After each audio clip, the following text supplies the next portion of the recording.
Paper 95, The Melchizedek Teachings in the Levant. As India gave rise to many of the religions and philosophies of Eastern Asia, so the Levant was the homeland of the faiths of the Occidental world. The Salem missionaries spread out all over southwestern Asia through Palestine, Mesopotamia, Egypt, Iran, and Arabia, everywhere proclaiming the good news of the gospel of Machiventa Melchizedek. In some of these lands their teachings bore fruit. In others they met with varying success. Sometimes their failures were due to lack of wisdom, sometimes to circumstances beyond their control.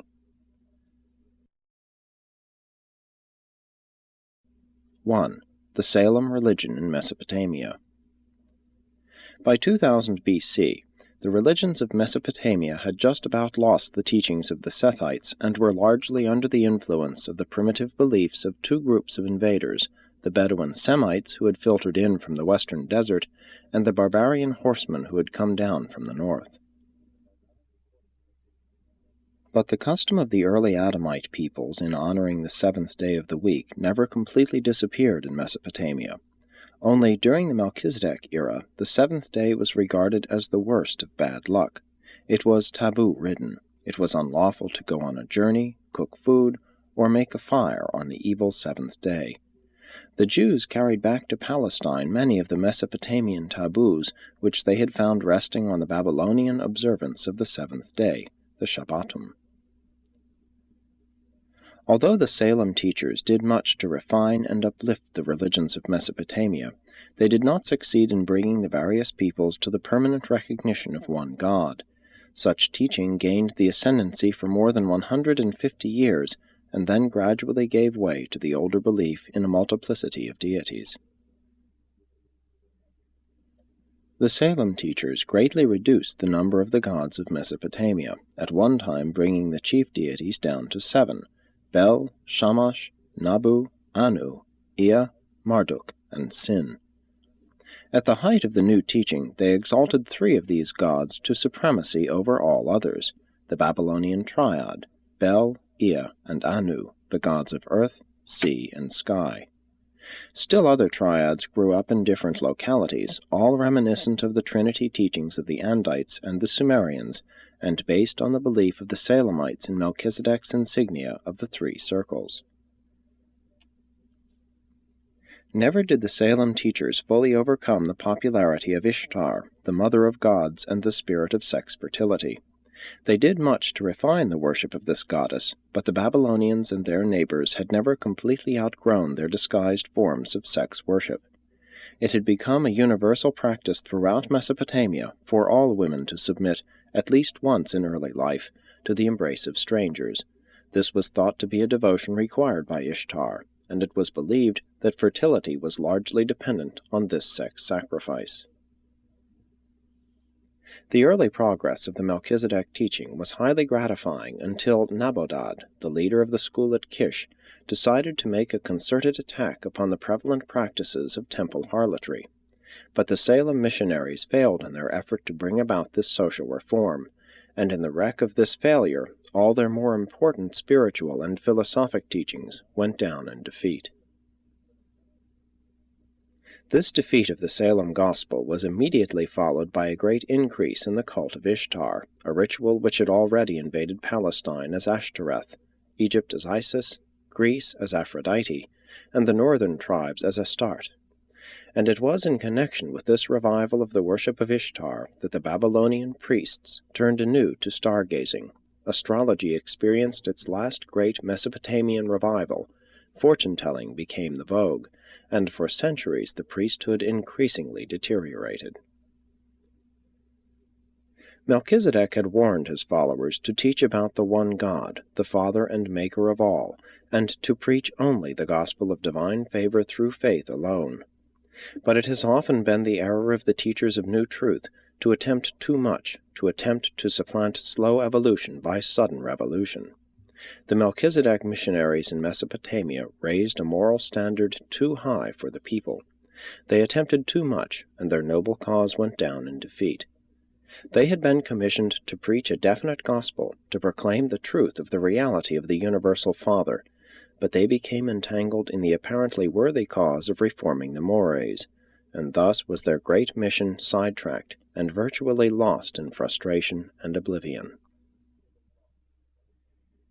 In one generation, the Salem headquarters at Kish came to an end, and the propaganda of the belief in one God virtually ceased throughout Mesopotamia. But remnants of the Salem schools persisted. Small bands scattered here and there continued their belief in the one Creator, and fought against the idolatry and immorality of the Mesopotamian priests. It was the Salem missionaries of the period following the rejection of their teaching who wrote many of the Old Testament psalms, inscribing them on stone, where later-day Hebrew priests found them during the captivity and subsequently incorporated them among the collection of hymns ascribed to Jewish authorship.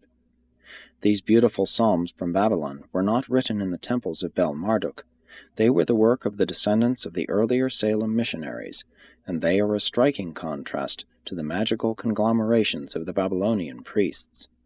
The Book of Job is a fairly good reflection of the teachings of the Salem school at Kish and throughout Mesopotamia.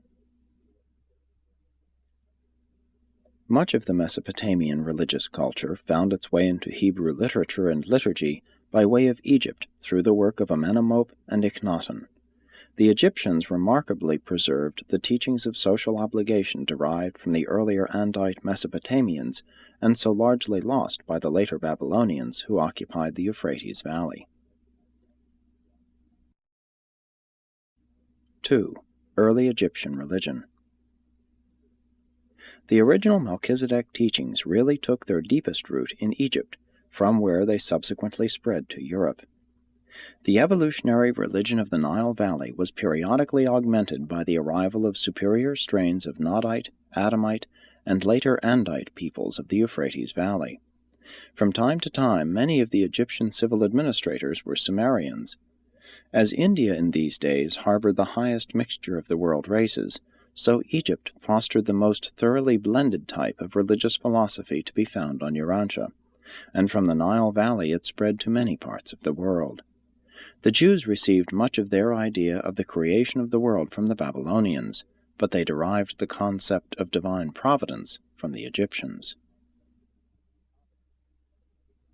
It was political and moral, rather than philosophic or religious tendencies, that rendered Egypt more favorable to the Salem teaching than Mesopotamia.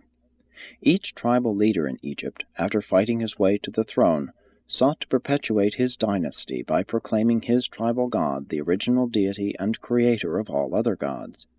In this way, the Egyptians gradually got used to the idea of a super-god, a stepping stone to the later doctrine of a universal creator deity. The idea of monotheism wavered back and forth in Egypt for many centuries, the belief in one god always gaining ground, but never quite dominating the evolving concepts of polytheism. For ages, the Egyptian peoples had been given to the worship of nature gods. More particularly, did each of the 200 separate tribes have a special group god, one worshipping the bull, another the lion, a third the ram, and so on. Still earlier, they had been totem tribes, very much like the Amorins. In time, the Egyptians observed that dead bodies placed in brickless graves were preserved, embalmed, by the action of the soda-impregnated sand, while those buried in brick vaults decayed. These observations led to those experiments which resulted in the later practice of embalming the dead. The Egyptians believed that preservation of the body facilitated one's passage through the future life. That the individual might properly be identified in the distant future, after the decay of the body, they placed a burial statue in the tomb along with the corpse, carving a likeness on the coffin. The making of these burial statues led to great improvement in Egyptian art. For centuries, the Egyptians placed their faith in tombs as the safeguard of the body and of consequent pleasurable survival after death. The later evolution of magical practices, while burdensome to life from the cradle to the grave, most effectually delivered them from the religion of the tombs. The priests would inscribe the coffins with charm texts, which were believed to be protection against a man's having his heart taken away from him in the nether world. Presently a diverse assortment of these magical texts was collected and preserved as the Book of the Dead. But in the Nile Valley, magical ritual early became involved with the realms of conscience and character, to a degree not often attained by the rituals of those days. And subsequently, these ethical and moral ideals, rather than elaborate tombs, were depended upon for salvation. The superstitions of these times are well illustrated by the general belief in the efficacy of spittle as a healing agent, an idea which had its origin in Egypt and spread therefrom to Arabia and Mesopotamia. In the legendary battle of Horus with Seth, the young god lost his eye, but after Set was vanquished, this eye was restored by the wise god Thoth, who spat upon the wound and healed it. The Egyptians long believed that the stars twinkling in the night sky represented the survival of the souls of the worthy dead. Other survivors, they thought, were absorbed into the sun. During a certain period, solar veneration became a species of ancestor worship. The sloping entrance passage of the Great Pyramid pointed directly toward the pole star, so that the soul of the king, when emerging from the tomb, could go straight to the stationary and established constellations of the fixed stars, the supposed abode of the kings. When the oblique rays of the sun were observed penetrating earthward through an aperture in the clouds, it was believed that they betokened the letting down of a celestial stairway whereon the king and other righteous souls might ascend. King Pepi has put down his radiance as a stairway under his feet whereon to ascend to his mother. When Melchizedek appeared in the flesh, the Egyptians had a religion far above that of the surrounding peoples. They believed that a disembodied soul, if properly armed with magic formulas, could evade the intervening evil spirits and make its way to the judgment hall of Osiris, where, if innocent of murder, robbery, falsehood, adultery, theft, and selfishness, it would be admitted to the realms of bliss.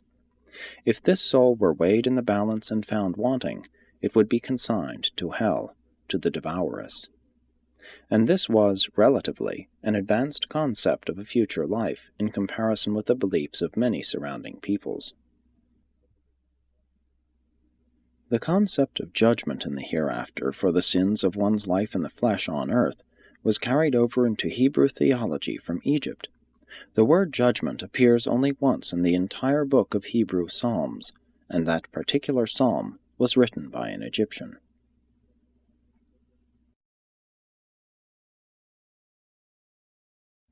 3. Evolution of moral concepts. Although the culture and religion of Egypt were chiefly derived from Andite Mesopotamia and largely transmitted to subsequent civilizations through the Hebrews and Greeks, much, very much of the social and ethical idealism of the Egyptians arose in the valley of the Nile as a purely evolutionary development. Notwithstanding the importation of much truth and culture of Andite origin, there evolved in Egypt more of a moral culture as a purely human development than appeared by similar natural techniques in any other circumscribed area prior to the bestowal of Michael. Moral evolution is not wholly dependent on revelation. High moral concepts can be derived from man's own experience. Man can even evolve spiritual values and derive cosmic insight from his personal experiential living because a divine spirit indwells him. Such natural evolutions of conscience and character were also augmented by the periodic arrival of teachers of truth, in ancient times from the second Eden, later on from Melchizedek's headquarters at Salem. Thousands of years before the Salem gospel penetrated to Egypt, its moral leaders taught justice, fairness, and the avoidance of avarice. 3,000 years before the Hebrew scriptures were written, the motto of the Egyptians was, "Established is the man whose standard is righteousness, who walks according to its way." They taught gentleness, moderation, and discretion. The message of one of the great teachers of this epoch was, "Do right and deal justly with all." The Egyptian triad of this age was truth, justice, righteousness. Of all the purely human religions of Urantia, none ever surpassed the social ideals and the moral grandeur of this one-time humanism of the Nile Valley. In the soil of these evolving ethical ideas and moral ideals, the surviving doctrines of the Salem religion flourished. The concepts of good and evil found ready response in the hearts of a people who believed that life is given to the peaceful and death to the guilty. The peaceful is he who does what is loved, the guilty is he who does what is hated. For centuries the inhabitants of the Nile Valley had lived by these emerging ethical and social standards before they ever entertained the later concepts of right and wrong, good and bad. Egypt was intellectual and moral, but not overly spiritual.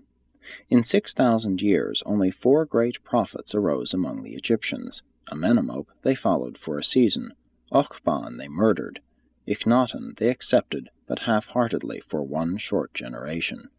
Moses they rejected. Again was it political rather than religious circumstances that made it easy for Abraham, and later on for Joseph, to exert great influence throughout Egypt in behalf of the Salem teachings of one God. But when the Salem missionaries first entered Egypt, they encountered this highly ethical culture of evolution blended with the modified moral standards of Mesopotamian immigrants. These early Nile Valley teachers were the first to proclaim conscience as the mandate of God, the voice of deity. 4. The teachings of Amenemop. In due time there grew up in Egypt a teacher called by many the Son of Man, and by others Amenemop. This seer exalted conscience to its highest pinnacle of arbitrament between right and wrong, taught punishment for sin, and proclaimed salvation through calling upon the solar deity. Amenemop taught that riches and fortune were the gift of God, and this concept thoroughly colored the later appearing Hebrew philosophy. This noble teacher believed that God consciousness was the determining factor in all conduct, that every moment should be lived in the realization of the presence of and responsibility to God. The teachings of this sage were subsequently translated into Hebrew and became the sacred book of that people long before the Old Testament was reduced to writing. The chief preachment of this good man had to do with instructing his son in uprightness and honesty in governmental positions of trust, and these noble sentiments of long ago would do honor to any modern statesman. This wise man of the Nile taught that riches take themselves wings and fly away, that all things earthly are evanescent. His great prayer was to be saved from fear. He exhorted all to turn away from the words of men to the acts of God. In substance, he taught, man proposes, but God disposes. His teachings, translated into Hebrew, determined the philosophy of the Old Testament book of Proverbs. Translated into Greek, they gave color to all subsequent Hellenic religious philosophy. The later Alexandrian philosopher Philo possessed a copy of the Book of Wisdom. Amenemop functioned to conserve the ethics of evolution and the morals of revelation, and his writings passed them on both to the Hebrews and to the Greeks. He was not the greatest of the religious teachers of this age, but he was the most influential in that he colored the subsequent thought of 2 vital links in the growth of Occidental civilization: the Hebrews, among whom evolved the acme of Occidental religious faith, and the Greeks, who developed pure philosophic thought to its greatest European heights. In the book of Hebrew Proverbs, chapters 15, 17, 20, and chapter 22, verse 17 to chapter 24, verse 22, are taken almost verbatim from Amenemop's Book of Wisdom. The first psalm of the Hebrew Book of Psalms was written by Amenemop, and is the heart of the teachings of Akhenaten.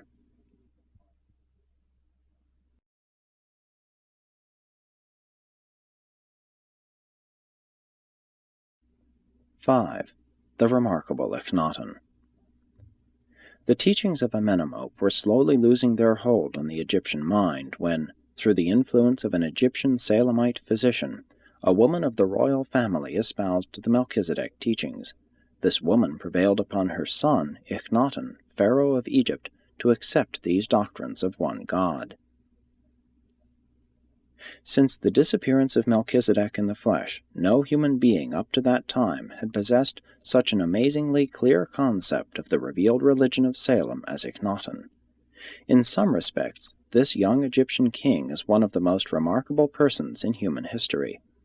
During this time of increasing spiritual depression in Mesopotamia, he kept alive the doctrine of El Elyon, the one God, in Egypt, thus maintaining the philosophic monotheistic channel which was vital to the religious background of the then future bestowal of Michael. And it was in recognition of this exploit, among other reasons, that the child Jesus was taken to Egypt, where some of the spiritual successors of Akhenaten saw him, and, to some extent, understood certain phases of his divine mission to Urantia. Moses, the greatest character between Melchizedek and Jesus, was the joint gift to the world of the Hebrew race and the Egyptian royal family. And had Akhenaten possessed the versatility and ability of Moses, had he manifested a political genius to match his surprising religious leadership, then would Egypt have become the great monotheistic nation of that age. And if this had happened, it is barely possible that Jesus might have lived the greater portion of his mortal life in Egypt. Never in all history did any king so methodically proceed to swing a whole nation from polytheism to monotheism as did this extraordinary Akhenaten. With the most amazing determination, this young ruler broke with the past, changed his name, abandoned his capital, built an entirely new city, and created a new art and literature for a whole people. But he went too fast. He built too much, more than could stand when he had gone. Again, he failed to provide for the material stability and prosperity of his people, all of which reacted unfavorably against his religious teachings when the subsequent floods of adversity and oppression swept over the Egyptians. Had this man of amazingly clear vision and extraordinary singleness of purpose had the political sagacity of Moses, he would have changed the whole history of the evolution of religion and the revelation of truth in the Occidental world. During his lifetime, he was able to curb the activities of the priests, whom he generally discredited, but they maintained their cults in secret and sprang into action as soon as the young king passed from power, and they were not slow to connect all of Egypt's subsequent troubles with the establishment of monotheism during his reign. Very wisely, Akhenaten sought to establish monotheism under the guise of the sun god. This decision to approach the worship of the universal Father by absorbing all gods into the worship of the sun was due to the counsel of the Salemite physician.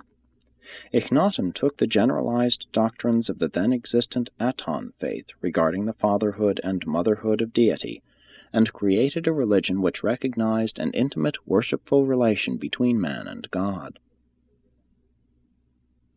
Akhenaten was wise enough to maintain the outward worship of Aton, the sun god, while he led his associates in the disguised worship of the one God, creator of Aton, and supreme father of all. This young teacher-king was a prolific writer, being author of the exposition entitled The One God, a book of 31 chapters, which the priests, when they returned to power, utterly destroyed. Akhenaten also wrote 137 hymns, 12 of which are now preserved in the Old Testament book of Psalms, credited to Hebrew authorship. The supreme word of Akhenaten's religion in daily life was righteousness, and he rapidly expanded the concept of right doing to embrace international as well as national ethics.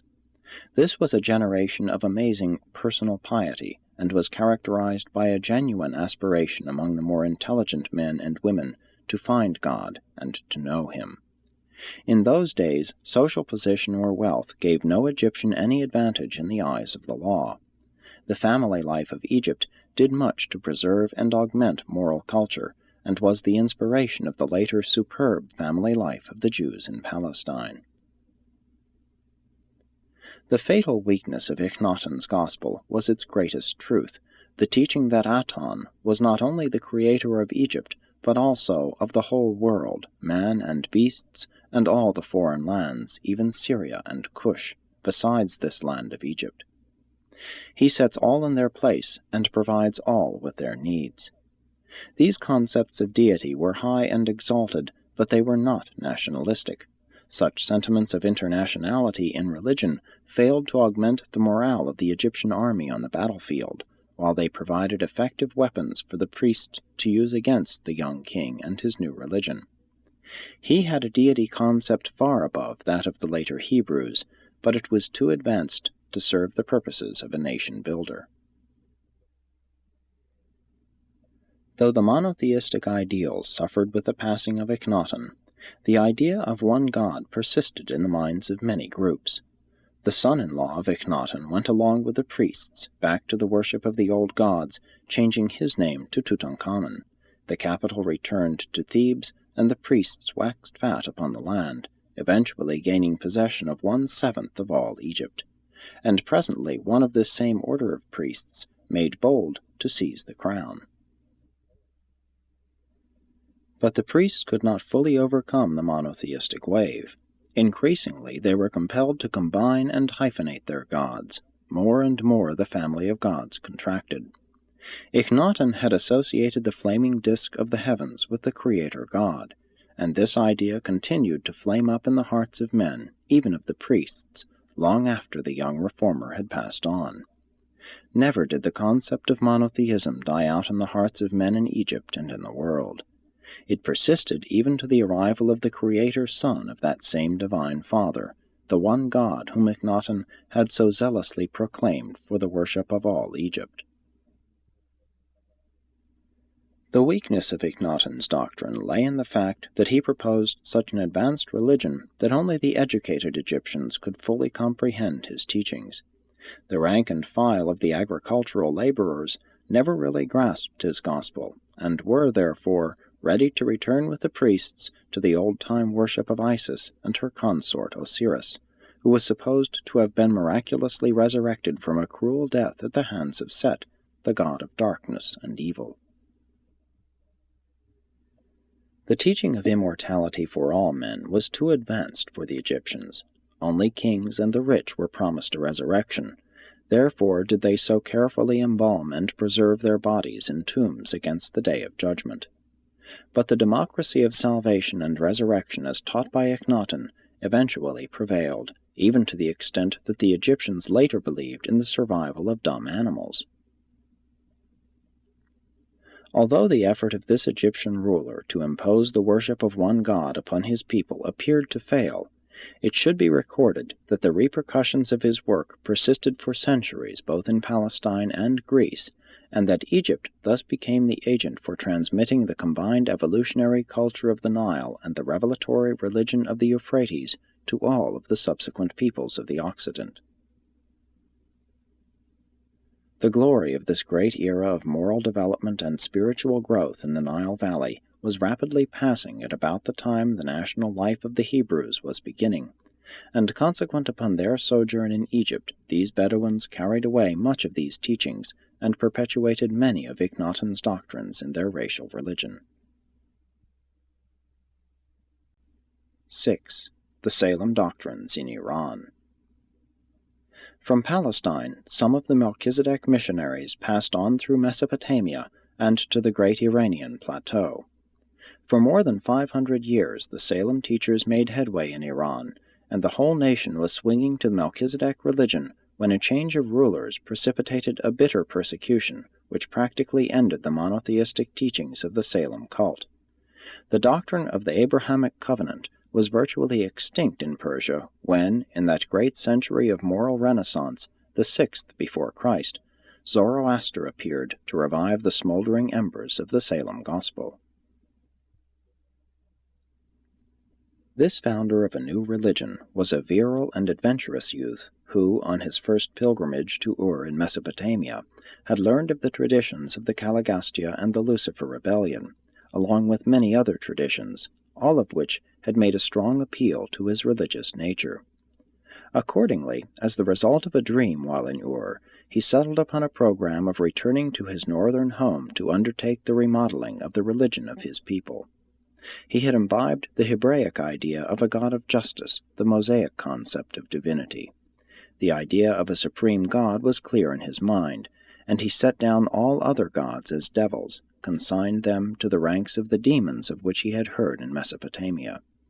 He had learned of the story of the seven master spirits, as the tradition lingered in Ur, and, accordingly, he created a galaxy of seven supreme gods with Ahura Mazda at its head. These subordinate gods he associated with the idealization of right law, good thought, noble government, holy character, health, and immortality. And this new religion was one of action, work, not prayers and rituals. Its god was a being of supreme wisdom and the patron of civilization. It was a militant religious philosophy which dared to battle with evil, inaction, and backwardness.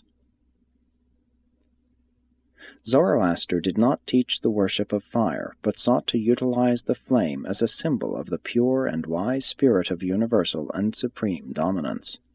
All too true, his later followers did both reverence and worship this symbolic fire.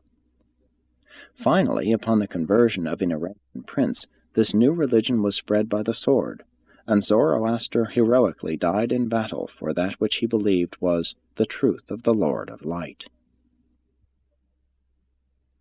Zoroastrianism is the only Urantian creed that perpetuates the Dalmatian and Edenic teachings about the seven master spirits.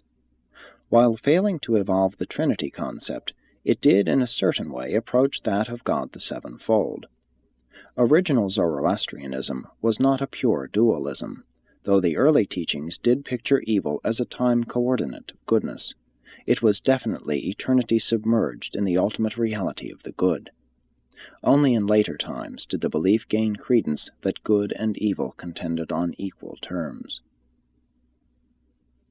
The Jewish traditions of heaven and hell and the doctrine of devils as recorded in the Hebrew Scriptures, while founded on the lingering traditions of Lucifer and Caligastia, were principally derived from the Zoroastrians during the times when the Jews were under the political and cultural dominance of the Persians. Zoroaster, like the Egyptians, taught the Day of Judgment, but he connected this event with the end of the world.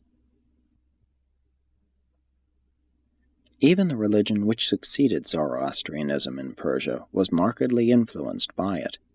When the Iranian priests sought to overthrow the teachings of Zoroaster, they resurrected the ancient worship of Mithra, and Mithraism spread throughout the Levant and Mediterranean regions, being for some time a contemporary of both Judaism and Christianity. The teachings of Zoroaster thus came successively to impress three great religions, Judaism and Christianity, and, through them, Mohammedanism. But it is a far cry from the exalted teachings and noble psalms of Zoroaster to the modern perversions of his gospel by the Parsees, with their great fear of the dead, coupled with the entertainment of beliefs in sophistries which Zoroaster never stooped to countenance. This great man was one of that unique group that sprang up in the 6th century before Christ to keep the light of Salem from being fully and finally extinguished as it so dimly burned to show man in his darkened world the path of light leading to everlasting life.